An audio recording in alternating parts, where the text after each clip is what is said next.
വർക്കലയിൽ നല്ല ബിരിയാണി കിട്ടുന്ന സ്പോട്ട് വർക്കലയിൽ ഉള്ളവരോട് തന്നെ നമുക്ക് ചോദിച്ചാലോ? இல்ல தெரியாது, நானும் அங்க புதுசுதான். ചേട്ടാ ഈ വർക്കലയിൽ നല്ല ബിരിയാണി കിട്ടുന്ന സ്ഥലം അറിയോ? വർക്കലയില് തീരെ പ്രതീക്ഷിക്കാതെ ഒന്ന് ചോദിച്ചതുകൊണ്ട് ഒരു ഇതല്ലേ. തമിഴ്നാട് ബിരിയാണി ആയിരിക്കും ഉദ്ദേശിക്കുന്നത്. കൂട്ടുകാരൻ വരെ കടയാണ്, പക്ഷേ അതുകൊണ്ട് പറയല്ല, നല്ല ബിരിയാണി, സുഡ ബിരിയാണി. ടേക്ക് അവേ മാത്രമേ ഉള്ളൂ. നമുക്ക് അവിടെ നിന്ന് ബിരിയാണി എടുത്തിട്ട് ഒരു സ്ഥലത്ത് പോയിരുന്നു കഴിക്കാം. ഒരു ഫുൾ ബിരിയാണി താങ്ങൂ. ഒരു ബക്കറ്റ് ബിരിയാണി പറയാം. അത് ബക്കറ്റ് ബിരിയാണി എന്ന് പറയുമ്പോൾ 4 പേർക്കുള്ളതല്ലേ? 3-4 പേർക്ക് കഴിക്കാം. 65. ഓക്കെ, ഒരു 20 മിനിറ്റിൽ സാധനം വരും, നമുക്ക് വെയിറ്റ് ചെയ്യാം. ചേട്ടാ ഇപ്പൊ കൺസിസ്റ്റന്റ് ആയിട്ട് വീഡിയോസ് ഇല്ലാത്ത നിങ്ങൾ രണ്ടൊരു മൂവിയിൽ ഭയങ്കര ആക്റ്റീവ് ആയിട്ടാണോ? വീഡിയോസ് വരാത്തതിന്റെ കാരണം മൃഗങ്ങളെല്ലാം തീർന്നു പോയി.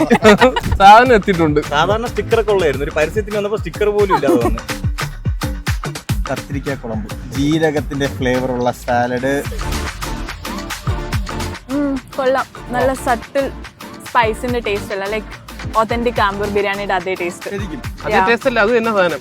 ആക്ച്വലി നമ്മള് നല്ല ലേറ്റ് ആയിട്ടാണ് ഓർഡർ ചെയ്തത്. 12 മണിക്ക് സ്റ്റാർട്ട് ചെയ്യുന്നത്, ഇപ്പൊ 4 മണി കഴിഞ്ഞിട്ടുണ്ട്. ബട്ട് സ്റ്റിൽ അതിന്റെ നല്ല ചൂടും ഫ്രഷ്നെസ്സും എല്ലാം ഉണ്ട്.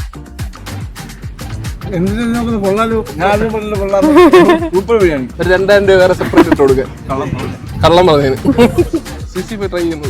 ആൻഡ് ഇവരുടെ മെയിൻ ഹൈലൈറ്റ് ഇവർക്ക് ബൾക്ക് ഓർഡേഴ്സും കാറ്ററിംഗ് സർവീസും അവൈലബിൾ ആണ്.